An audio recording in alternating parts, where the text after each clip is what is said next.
Namaste. Last month or so has been particularly hard on us Hindus in India. We've been locked down and restricted to our homes. Some of us have been locked down away from our homes. With limited access to amenities and resources, we have had to change our habits, routines, and diets. We curtailed our celebrations and scaled down our festivals like Holi, Sri Ramanavami, Vishu, Ugadi, Puthandu, Baisakhi, and Bihu. We have watched our brothers and sisters walk hundreds of kilometers without food or shelter to their native villages. We did our best to help them wherever and whenever possible. All this while watching some other sections of the Indian society violate the lockdown with impunity, congregating in places of worship, attacking doctors and police, misbehaving and traumatizing nurses. One such incident of lockdown violation happened in Palghar district of Maharashtra in 16th April. Hundreds of people armed with sticks and rods assembled and brutally lynched to death two sadhus and their driver.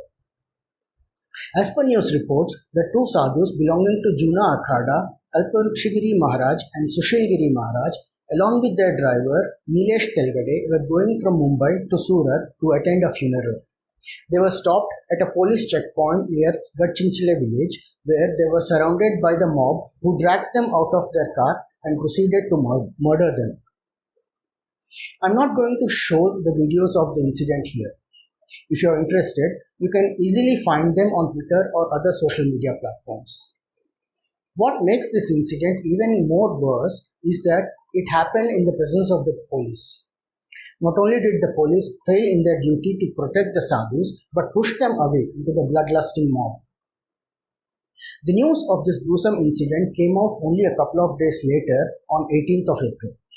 And as if on cue, the leftists in media and political circles started off with their agenda of obfuscation and trivialization of the loss of Hindu lives. Initially, they said the lynching was because of rumors about thieves kidnapping children. Then it shifted to organ harvesting thieves. Then it was the illegal liquor smuggling. Then there was the whole don't communalize and or politicize the gruesome incident kind of virtue signaling. If you remember, when a motorbike thief was killed in Jharkhand, or when Junaid Khan was killed during a quarrel for a train seat, the same leftist propagandists literally went around the world spreading the Muslim victimhood narrative and labeled India as Lynchistan through their editorials in New York Times and Washington Post. But when saffron-clad sadhus are targeted and mob lynched, they do not want politics or religion to come into it. It is this hypocrisy and double standards in the way they treat Hindus that has rendered the leftists electorally irrelevant in India, but they refuse to learn. There were other views expressed in social media that reminded of the murder of Swami Lakshmanananda Saraswati.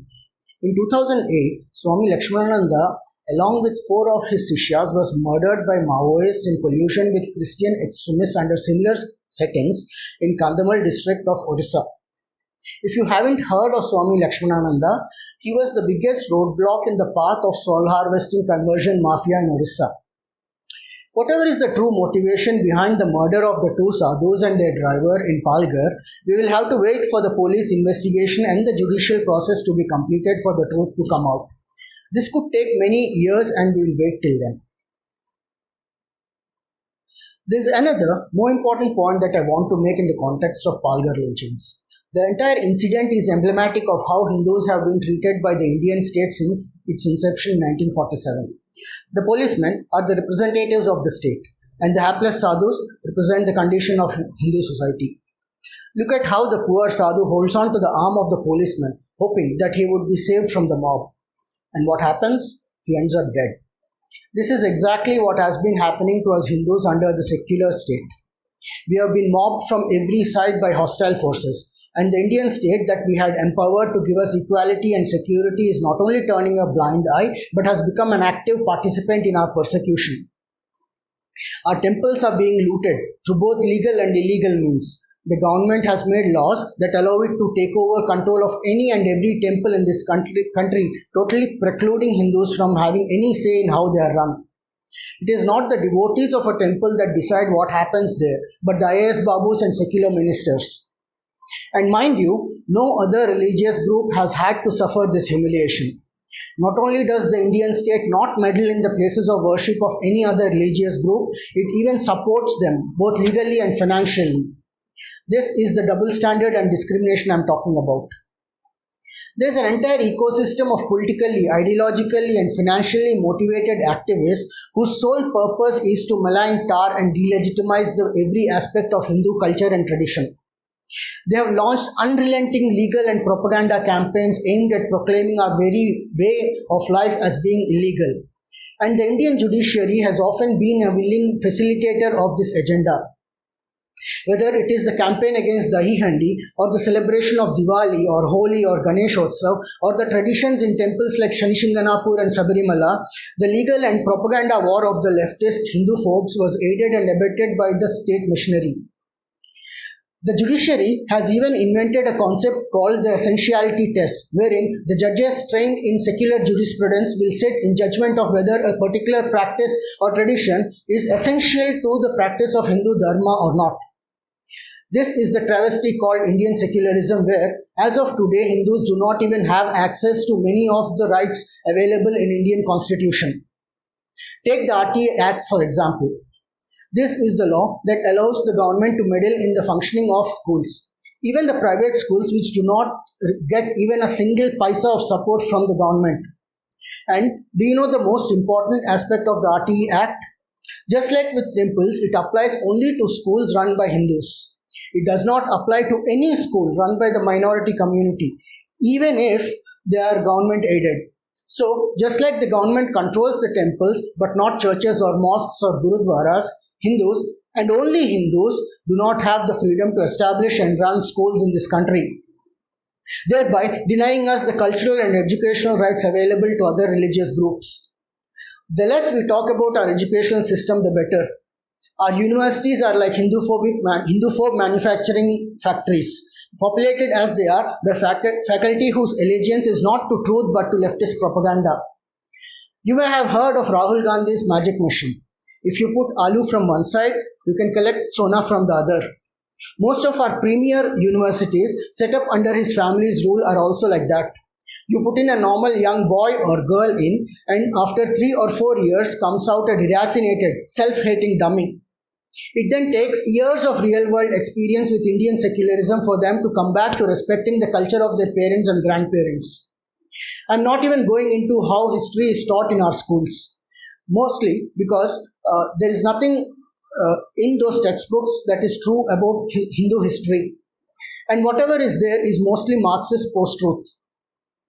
Then there is the whole issue of selective application of law. You may have seen this news of National Security Advisor to Government of India, Ajit Doval, going to Nizamuddin Markaz and begging the Tablighi Jamaatis to cooperate with the police and health workers for COVID-related quarantine and testing, because the Delhi police was not able to evacuate that building. The Delhi police to this day has not been able to trace or arrest Maulana Muhammad Saad, the prime accused in the Markaz fiasco. The same Delhi police, on the other hand, was going around arresting Hindu kids and their parents for the great crime of bursting crackers to celebrate Diwali. To give you another example, recently there have been several instances from different parts of the country where the police have gone around arresting poor vegetable and fruit vendors for displaying Bhagwa flags on their carts or shops. At the same time, there have been several instances of people from a particular community congregating for group prayers in the middle of the road, flouting all lockdown rules with no consequence whatsoever. I plan to make videos in near future discussing each of these issues in depth. If you are interested, subscribe to the channel and press that bell icon to get alerts when I publish these videos. So, what is the way forward? Should we give in to despair and sit around moping in self-pity? Is there nothing we can do to challenge this discrimination by the Indian state? Not at all. As Yogi Adityanath ji says, Hindu कभी निराशावादी नहीं हो सकता है, कभी नहीं। दुनिया के अंदर तमाम संस्कृतियां मिट गई, तमाम परंपराएं मिट गई, सब कुछ नष्ट हो गया, कोई पूछने वाला नहीं, इतिहास में नाम शेष हो गए। लेकिन इतनी विपत्तियों के बावजूद, हजारों हमलों को झेलने के बावजूद, तमाम षड्यंत्रों के बावजूद, अंदर और बाहर दोनों से हमलों को जूझते हुए भी अगर सनातन हिंदू धर्म मजबूती के साथ खड़ा है तो Hindus can never give in to despair. We belong to a civilization that has stood strong in this land for more than 7,000 years. We are the only surviving natural religion of the world. All others have succumbed to the Middle Eastern Abrahamic religions and are today confined to museums. But our temples are still here, vibrating with energy. Our Vedas are still chanted. Our Ayurveda and Yoga are still practiced. Our Puranas and Itihasas can still break TV viewership records. And all that is not an accident. Our forefathers had to pay enormous price to preserve our culture and pass on the heritage to us. They survived loot, plunder, murder, rape, and displacement. They have lived through jizya taxes and second-class citizen status, but did not give up hope, did not abandon our gods, and after 1,000 years of slavery, we are still here, still fighting, still not accepting defeat. But if we are to be here for another 1,000 years, we need to arm ourselves with the tools needed to fight a new civilizational war. The culture wars today are not fought with weapons but information. Information is not only the new oil but also the new sword and gun. So, arm yourself with information. Make reading a habit. Read as much as you can from as many sources as you can. The biggest challenge the Hindu society is facing today is the lack of awareness. That is what the anti-Hindu activists take advantage of. That is what the proselytizers and predators take advantage of. And that is what the secular politicians take advantage of. Many of the issues I talked about in this video earlier, be it the government control of temples or denial of educational and cultural rights or the RTE Act, the majority of Hindus in our country do not even know these issues, leave alone understanding them. So become aware and create awareness. Talk to other Hindus about issues we are facing. Discuss with as many people as you can, your family, your friends, your work colleagues. Only if we are aware will we be able to counter the anti-Hindu propaganda being peddled by hostile sources. Another important issue is the indoctrination of our kids through school textbooks. As I said earlier in this video, there is very little truth in what is taught as our history in the textbooks, and it doesn't look like changing anytime soon. It therefore becomes our duty to undo this indoctrination of our children. It is our duty to introduce our children to the true history of Hindu civilization and our struggle for survival. The third and last point, support those who are working for the Hindu cause. There are many individuals and organizations, both in the real world and on the internet, who are taking up this fight against discrimination of Hindus in our own land. Identify such individuals and organizations, support them, spread the word about their work, and if possible, contribute. Fortunately, we live in a democracy and still have numbers on our side. Once the idea of a pro-Hindu agenda, one that counters the discrimination of Hindus by the Indian state, moves out of the social media platforms and seminar rooms into the real world and becomes a mass movement, the politicians will have no option but to concede. One last word before we end today's episode. When a cattle thief was killed in Uttar Pradesh, it was headline news for many months together. There were protests and seminars all over the country. It was even covered by foreign media. Same when a hooligan got killed over a fight for a train seat. When a motorbike thief was killed in Jharkhand, there was so much uproar that the Prime Minister himself had to condemn it in the parliament. When I'm recording this video, it has not even been a month since the gruesome incident in Palghar, and it looks like we have already forgotten it. The media has dropped it from coverage. We do not know what happened to the perpetrators and the policemen who acted as their accomplices. The Prime Minister has not even referred to it, leave alone condemnation. That's how politicians are. Even the best among them is responsive only if inaction is going to make their kursi shaky. Why is this so? Why such apathy for the loss of Hindu lives? Think about it. That's it for today's episode. If you liked the video, leave a thumbs up and share with your family and friends. If you want to watch more videos like this, subscribe to the channel and press the bell icon. Leave a comment if you have any feedback or want to engage. Till I see you again, Namaste.